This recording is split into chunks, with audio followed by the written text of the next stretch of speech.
మన ప్రభువైన యేసుక్రీస్తు మధురమైన నామములో మీకు శుభాకాంక్షలు. మనం దేవుని వాక్యాన్ని పాత నిబంధన నుండి క్రొత్త నిబంధన వరకు చూసినప్పుడు ఒక అద్భుతమైన వారధి కనిపిస్తుంది. అదేంటంటే మోషే ద్వారా ఇవ్వబడిన ధర్మశాస్త్రానికి మరియు యేసుక్రీస్తు ద్వారా వచ్చిన కృపకు మధ్య ఉన్న వంతెన. రండి, ఈరోజు మనం కలిసి ఆ వంతెన గురించి ధ్యానించుకుందాం. ఈరోజు మనం చేసుకోబోయే ఈ ధ్యానానికి పునాది ఇదే. యోహాను సువార్తలో ఉన్న ఈ మాటలు పాత నిబంధనను క్రొత్త నిబంధనను కలుపుతున్నాయి. దేవుని చరిత్రలో జరిగిన ఒక అతిపెద్ద మార్పును మనకు చూపిస్తున్నాయి. అంటే చూడండి, ఇది కేవలం ఒక వాక్యం మాత్రమే కాదు, నిజానికిది ఒక వారధిలాంటిది. సరే, ఈ వాక్యం మన ముందు ఇద్దరు గొప్ప వ్యక్తులను నిలబెడుతుంది. వాళ్లే మోషే మరియు యేసుక్రీస్తు.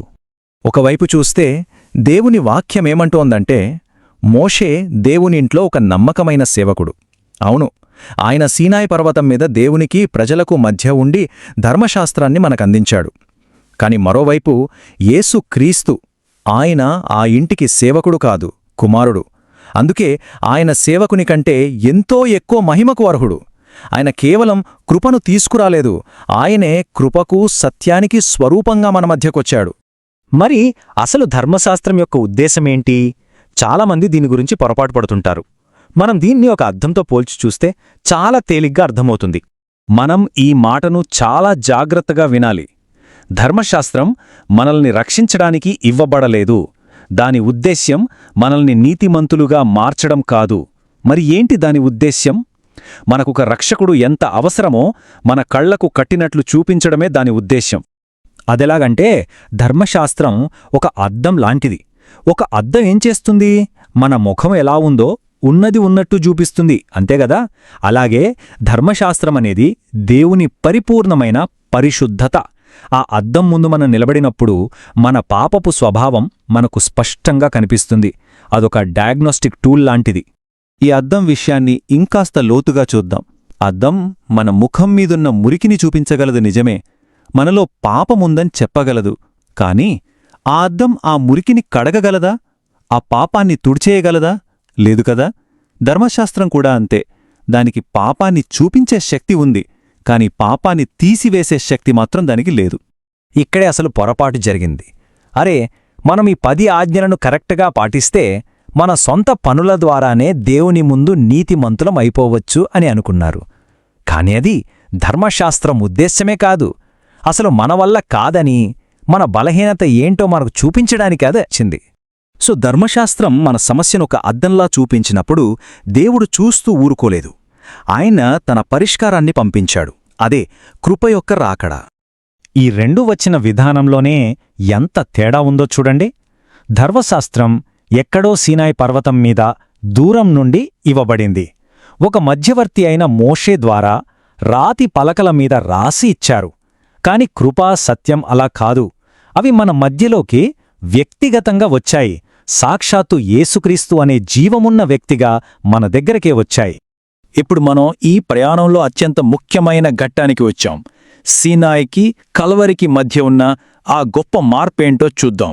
సీనాయి పర్వతం మీద ధర్మశాస్త్రం మనతో ఏమంటుందంటే, ఇది చెయ్యి, అది చెయ్యద్దు అని ఆజ్ఞాపిస్తుంది.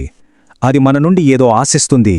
కాని కృపా మరియు సత్యం కల్వరి శిలువపై మనవైపు చూస్తూ ప్రేమతో ఏమంటున్నాయో తెలుసా? నేను నీ కొరకు అంతా చేశాను అని ప్రకటిస్తున్నాయి. ఒకటి మనల్ని అడిగితే మరొకటి మనకు అన్నీ ఇచ్చేసింది. ఈ రెండిటి ఫలితాల్లో కూడా ఆ తేడా స్పష్టంగా కనిపిస్తుంది.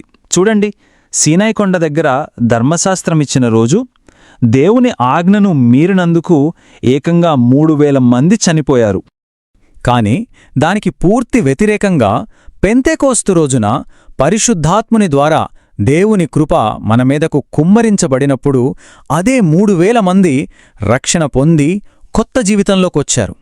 చూడండి, ఒకటి మరణాన్ని తెస్తే మరొకటి జీవాన్ని తెచ్చింది. ఎంత గొప్ప తేడా! సరే, ఇదంతా బాగుంది. మరి ఈ కృప మన జీవితాల్ని ఎలా మారుస్తుంది? ఇది మనకు ఒక కొత్త జీవన విధానాన్నిస్తుంది. అదేంటంటే ఆత్మ ద్వారా జీవించడం. ఈ వాక్యం ఈ తేడా మొత్తాన్ని ఒక్క ముక్కలో చెప్పేస్తుంది. అక్షరం చంపుతుంది, కాని ఆత్మ జీవింపజేస్తుంది. అంటే ధర్మశాస్త్రం అనే అక్షరం మన పాపాన్ని బట్టి మనకు తీర్పు తీరుస్తుంది. కాని పరిశుద్ధాత్ముడు మనకు జీవాన్నిస్తాడు. అయితే ఇక్కడ ఒకటి మనం గుర్తుపెట్టుకోవాలి. కృప అంటే మనకు నచ్చినట్టు పాపములో బ్రతకటానికి లైసెన్స్ కాదు. చాలామంది అలా అపార్థం చేసుకుంటారు. కాదు, కృప అంటే పాపము చేయకుండా మనల్ని కాపాడే దైవికమైన శక్తి, మనల్ని పరిశుద్ధంగా జీవించేలా చేసే శక్తి. అసలు ఈ ప్రయాణం ఎలా ఉంటుందంటే, కృప ద్వారా రక్షణ పొందడం అనేది మొదటి అడుగు మాత్రమే. అది మన ప్రయాణానికి ఆరంభం. ఆ తర్వాత పరిశుద్ధాత్మ దేవుడు మనలో రోజూ పనిచేస్తూ ఉంటాడు. పరిశుద్ధతలో మనం పెరిగేలా సహాయం చేస్తాడు. ప్రతిరోజూ మన హృదయాలతో మాట్లాడి మనల్ని సరైన మార్గంలో నడిపిస్తాడు.